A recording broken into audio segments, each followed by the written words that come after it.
दोस्तों और साथियों, आज का यहाँ ये इंतखाबी जलसा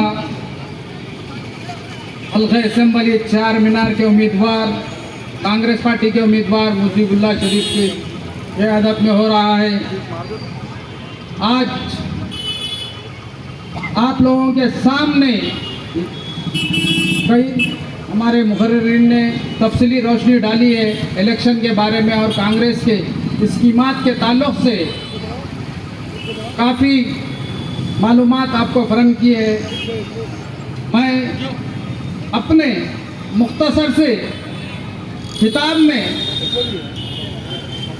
आप लोगों को ये बताता चलूं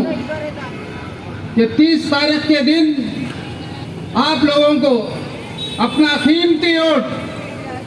कांग्रेस पार्टी के उम्मीदवार मुजीबुल्लाह शरीफ के हक में देना है और उनको जिताकर ऐवान असेंबली में भेजना है। और पुराने शहर के चार मीनार के मुसलमानों की आवाज़ को उठाने के लिए आपको मुजीबुल्लाह शरीफ को ऐवान असेंबली में भेजना है। आपको फैसला करना है 30 तारीख के दिन सुबह क्या वलीन में हमारी माँ और बहनों से मेरी ये दरख्वास्त है कि खिलवत के वहाँ पे जो जलसा मुनक़्क़िद किया गया है, मैं यहाँ की आवाम से अपील करता हूँ और हमारे मुसलमानों से अपील करता हूँ और हिंदू भाइयों से भी अपील करता हूँ कि आप अपना कीमती वोट 30 तारीख के दिन कांग्रेस पार्टी के हक में दे और कांग्रेस पार्टी के उम्मीदवार मुजीबुल्लाह शरीफ के हक में देकर इनको ऐवान असेंबली में भेजकर आप अपने मसाइल को हल करवाएं। मैं उम्मीद रखता हूं कि मुजीबुल्लाह शरीफ से, क्योंकि ये एक ईमानदार और दयानतदार आदमी है। इन्होंने हमेशा मुसलमानों के लिए सोच विचार की है। कभी कभी मैं इनके ऑफिस में जाकर बैठता था तो हमेशा इन्होंने सोचते थे कि गयास भाई हम मुसलमानों के बारे में सोचेंगे। कभी हमेशा इनके दिल में एक जज्बा है कि मुसलमानों के लिए कुछ कर जाएंगे, क्योंकि हम यहाँ पर इस दुनिया में आए, इस फानी दुनिया में आए हैं। हमारा काम है अल्लाह ताला हमसे ये काम ले लेके इनके मुसलमानों के मसाइल को हल कर दे, क्योंकि यहाँ पर पुराने शहर के मुसलमानों के मसाइल इतने ख़राब है कि मुसलमानों को रहने के लिए घर भी नहीं है और रोजगार भी नहीं है, और सिवाय इन लोगों के लिए कि चबूतरे और बेरोजगारी के लिए होटलें, यही इन लोगों का मुकाम बना हुआ है। और यहाँ के साबिक़ जितने भी एमआईएम के उम्मीदवार है, एमएलए थे, उन्होंने मुसलमानों को ये बेरोजगारी के अड्डे इन लोगों को दिए हैं। तो मैं आप लोगों से ये अपील करता हूँ कि कांग्रेस पार्टी ने 2004 में जब इक़्तिदार में आई तो उस वक्त हमारे राजशेखर रेड्डी साहब और मोहम्मद अली शब्बीर साहब उन्होंने कहा कि एक मैनिफेस्टो लाया था, उसमें ये कहा था कि मुसलमानों के मसाइल के बारे में सोचेंगे और उनको तालीमी मैदान में तरक्की देना। तो उनको तालीमी मैदान में कैसा तरक्की देना, ये जो है मोहम्मद अली शब्बीर और राजशेखर रेड्डी साहब ने एक मैनिफेस्टो में तैयार किया। फिर उसके फौरी बाद मुसलमानों की तरक्की और तालीमी मैदान के लिए उन्होंने 5% रिजर्वेशन का ऐलान किया और कांग्रेस पार्टी इक़्तिदार में आते ही उन्होंने 5% रिजर्वेशन दे दिया। उसकी वजह से जब मुत्तहिदा आंध्र प्रदेश था तो मुत्तहिदा आंध्र प्रदेश में मुसलमानों को जो है 20 लाख से ज़्यादा मुसलमानों को जो है ना तालीम मैदान में तरक्की हुई और मुसलमानों को जो है जो गरीब मुसलमान बच्चे तालीम मैदान में तालीम हासिल कर रहे थे और जब इंजीनियरिंग के लिए वो अब एडमिशन के लिए जा रहे थे तो कांग्रेस पार्टी का जो एक मंशूर था उन्होंने जो है रियम्बर्समेंट फीस और मुसलमानों की तालीम में तरक्की के लिए जो स्कीमात लाई थी, उसकी वजह से इंजीनियरिंग की फीस जो है सिर्फ 750 रुपये में मुसलमानों को इंजीनियरिंग में एडमिशन मिला। वो इन्हीं के दक्कन मेडिकल कॉलेज में जो है ना 750 रुपये में इंजीनियरिंग कॉलेज में एडमिशन मिला और जो इनको दक्कन मेडिकल कॉलेज दिया गया और दक्कन मेडिकल कॉलेज और इंजीनियरिंग कॉलेज दिया गया, ये भी कांग्रेस पार्टी का कारनामा है। लेकिन इन्होंने कांग्रेस पार्टी से ये वादा करके लिया था कि दक्कन मेडिकल कॉलेज और इंजीनियरिंग कॉलेज हमारे ये मासूम मुसलमानों के लिए दीजिए, बोलकर कांग्रेस से भीख मांग के लिया। तो कांग्रेस पार्टी ने इन पर भरोसा करके इनके हवाले किया, लेकिन इन्होंने इसके सौदेबाजी करते हुए वहाँ मुसलमानों को जो है लाखों रुपए में सीटें जो है ना फरोख्त कर रही है, जिसकी वजह से मुसलमान वो फीस अदा नहीं करने की वजह से मुसलमान फिर से तालीमी मैदान में पीछे हुए। लेकिन 2004 के इंतखाबात के बाद मैनिफेस्टो में राजशेखर रेड्डी और मोहम्मद अली शब्बीर और कांग्रेस पार्टी और सोनिया गांधी की वजह से मुसलमान जो है मुत्तहिदा आंध्र प्रदेश में फिर एक मरतबा तालीमी मैदान में तरक्की करे, और इतनी तरक्की करे कि मुत्तहिदा आंध्र प्रदेश में हर साल 11 लाख से ज़्यादा मुसलमानों को जो है रिएम्बर्समेंट फीस दी गई, जिसकी वजह से मुसलमान तालीमी मैदान में तरक्की करके हमारे दिगर ममालिक में जाकर जो है ना उन्होंने रोज़गार हासिल किया, जिसकी वजह से मुसलमानों की माशियत मुस्तहकीम हुई। ये जो मुसलमानों की माशियत मुस्तहकीम हुई, इसका जिम्मे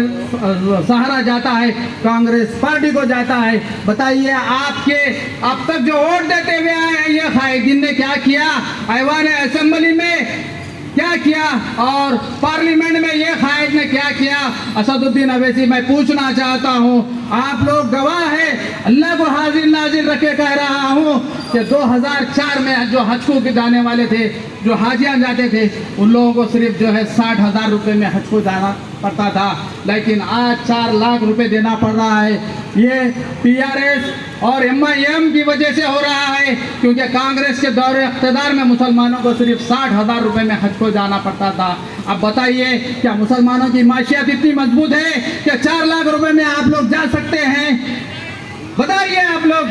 तो ऐसे दौर में जो है ये फिर एक मरतबा आप अपना कीमती वोट देकर कांग्रेस को इख्तियार में लाइए, तो हम जो है जो सब्सिडी पहले 2004 में कांग्रेस पार्टी देती थी, फिर हम हाजियों को जाने के लिए भी फिर वो सब्सिडी देंगे, फिर 60 से 70 हज़ार में हमारे मुसलमान भाई जो है फिर हज के लिए रवाना होंगे। और मुसलमानों की तरक्की और तालीमी मैदान में एक ही सोच रहती है हमारे राहुल गांधी और सोनिया गांधी और कांग्रेस पार्टी की कि मुसलमान पिछड़े हुए नहीं रहना चाहिए। SC ST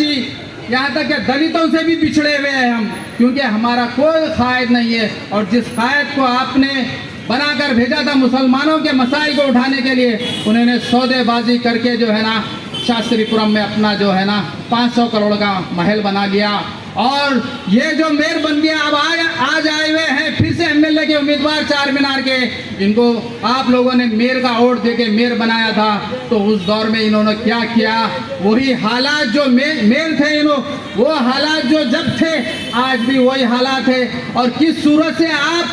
फिर से वोट मांगने के लिए आए हैं? 20-25 साल पहले वो मेयर थे, वही हालात आज भी वैसी है। और 40-50 साल से इनके उम्मीदवार हमेशा आपके दरमियान में जो है तरक्की के नाम पे वोट लेते हैं और आपको गुमराह करते हैं, और आपकी माशियत को कोई कभी तरक्की नहीं दिए, कभी तालीमी मैदान में तरक्की नहीं दिए, और मुसलमानों को हमेशा बेरोजगार रखे। और ये बार बार कहते हैं कि सीना ठोक कर कहते हैं कि मजलिस से मुसलमान है, मजलिस पार्टी से मुसलमान है, सीना ठोक के कहते हैं। लेकिन मैं ये गवाही देता हूँ कि मुसलमानों से मजलिस इत्तेहादुल मुस्लिमीन है, मुसलमानों से मजलिस इत्तेहादुल मुस्लिमीन है, मजलिस से मुसलमान नहीं है। अगर मुसलमान वोट ना देंगे तो आपका दारुस्सलाम भी आपके कदमों के नीचे से निकल जाएगा, और इंजीनियरिंग कॉलेज और मेडिकल कॉलेज और तमाम जितने बैंक से आपके चले जाएंगे। हमेशा आप ये कहते हुए जो है ना वो मुसलमानों को धोखा दिए कि हज़ारों करोड़ रुपए के बैंक से मुसलमान सूदखोरों की जाल में फंसा हुआ है, तालाब कट्टे के अंदर और वास्ता के आसपास के एरियो में सूदखोरों के जाल में फंसा हुआ है। 12 से 15% जो है ना आप जो है इंटरेस्ट बनते हैं। लेकिन हमारे लिए जो कायम किए गए बैंक से दारुस्सलाम बैंक मुसलमानों के नाम से कायम किए गए, लेकिन क्या है, किस काम के लिए है, ये किस काम के लिए है कि हमारे मुसलमान जो है आज भी जो है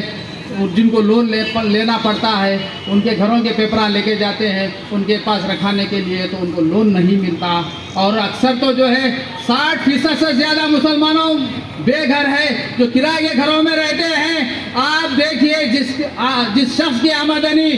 15 से 20 हज़ार रुपये है महाना, रोज़ 500 रुपये मजदूरी पे जाता है इंसान और वो किराए के घर में रहता है, तो बताइए उस घर का किराया ही 12,000 रुपये है। तो अब बचाएंगा क्या, बच्चों को पढ़ाएंगा क्या, और अपने बच्चों का पेट क्या पालेंगा, और अपने बच्चों की तालीम पे क्या खर्चा करेंगा। तो ये कायदीन का काम था जो आपको अल्लाह और रसूल का वास्ता देके ये खिलवत में मरकजी जलसे से कहते थे कि हाँ रसूल के नाम से वोट लेते थे, उनका वास्ता देने वाले और रसूल की शान में गुस्ताखी करने वाले के खिलाफ आप उम्मीदवार नहीं खड़ा करें। बड़े शर्म की बात है कि हमसे हिंदू भाई कहते हैं कि भाई गयासुद्दीन, क्या आपकी मजलिस इत्तेहादुल मुस्लिमीन के पास एक उम्मीदवार नहीं था कि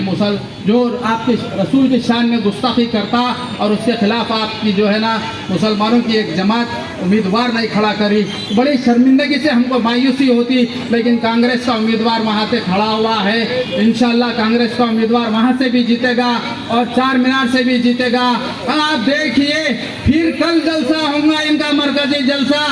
वही हुजूर की शान में जो है ना उनका वास्ता देखिए और औलिया इकराम का वास्ता देके फिर झोलिया और शेरवानी के फैलाकर यही लोग फिर यहीं पर वोट मांगने आएंगे। इनके बहकावे में ना आओ मुसलमानों, कब तक तुम लोग इसी तरह से जज्बाती जो है होते हुए एक नंबर का कंकर है बोल के उनको वोट देते देते जो है ना आप गरीब हो गए और वो मालदार हो गए हैं। बताइए उनके कॉर्पोरेट्स करोड़पति हो गए, उनके एमएलए करोड़पति हो गए, लेकिन अवाम आज भी जो है ग्राफ उनका गिरते जा रहा और माशी हालत कमज़ोर होती गई और वो मुसलमान जो है ना बेरोज़गार और किराए के घरों में रहता है। तो अफसोस की बात है, मैंने 2005 में राजेंद्र सच्चार कमेटी के सामने मुसलमानों के लिए जब आवाज़ उठाया तो मुसलमानों ने राजेंद्र सच्चार कमेटी जो कांग्रेस पार्टी ने कायम की थी उसके अंदर यही सालारे मोहतरम थे बेचारे, को जन्नत मग़फ़िरत करे उनको अल्लाह ताला। उन्होंने अगर आज जिंदा होते तो ये दोनों भाइयों को अपनी जूती निकाल के मारते, क्योंकि ये दोनों भाई भी जो है ना जो है फिरका परस्तों का साथ दे रहे और उन फिरका परस्तों का साथ दे रहे जो है 2 मसाजिद सेक्रेटरीट के शहीद कर दिए, उनको वोट देने की अपील कर रही, और ऐसे 9 मसाजिद को शहीद कर दिए और 2 आशिर खानों को शहीद कर दिए। भाइयों, जो मस्जिद तामीर के नाम पे जहाँ से शहीद कर दिए गए वो मुकाम पे मस्जिदें भी नहीं बनी और वहाँ से हटा के जो है ना सेक्रेटरीट की खूबसूरती के लिए वहाँ से मस्जिदों को हटा के दूसरी तरफ कायम कर दिया गया। तो बताइए क्या रसूल की शान में गुस्ताखी करने वालों को और उनका साथ देने वालों को क्या आप वोट देंगे? क्या आप बताइए, आप हाथ उठा के क्या आप लोग और गुस्ताखी करने वालों का साथ देने वालों को क्या आप वोट देंगे? बताइए, अगर उनको वोट देंगे तो आप भी गुस्ताखे रसूल के जो जिस तरह के गुस्ताखे रसूल है उनके बराबर हो जाएंगे। तो मैं जो है अपनी जज्बाती तकरीर करते हुए मैं और कई मुकर्रिरीन मौजूद हैं, क्योंकि इशारा मिल रहा है कि मुख्तसर सी तकरीर का, इसीलिए मेरे दिल में बहुत कुछ है बोलने के लिए, लेकिन मुझे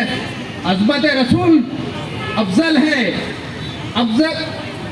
अज़मत रसूल अफजल है और मेरे दिल में जो है ना ये कौम का दर्द भी अफजल है। तो मैं सिर्फ ये कौम के जो है ना दर्द के लिए आवाज़ उठाने के लिए यहाँ पर एक बार अपील करना चाह रहा हूँ कि हमारे मुजीबुल्लाह शरीफ को भारी अक्सरियत से वोट देकर कामयाब बनाइए। कांग्रेस पार्टी, राहुल गांधी, प्रियंका गांधी, मुजीबुल्लाह शरीफ, रेवंत रेड्डी। तो भाइयों, आप लोगों के बात तो समझ में आ गई होंगी कि मुनाफिकीन आपकी सफ़ों में भी खड़े हुए हैं, तो आप लोग किसी के बहकावे में ना आए। 500,000 रुपये अगर वो कुछ दे के आप लोगों को धोखा देने की कोशिश करें तो ले लो उनसे भी पैसे, लेकिन आप अपना वोट जो है पंजे के निशान पे देके जो है ना भारी अक्सरियत से कामयाब करेंगे। बताइए कि हमारा निशान क्या है, हाथ उठाकर बताइए। ये मजबे से जो है ना हज़ारों के मजबे से कहता हूँ कि हमारा निशान पंजा है, पंजे के निशान को 30 तारीख के दिन वोट दीजिए। खुदा हाफिज, शब्बा खैर, जय हिंद, जय कांग्रेस। अल्लाह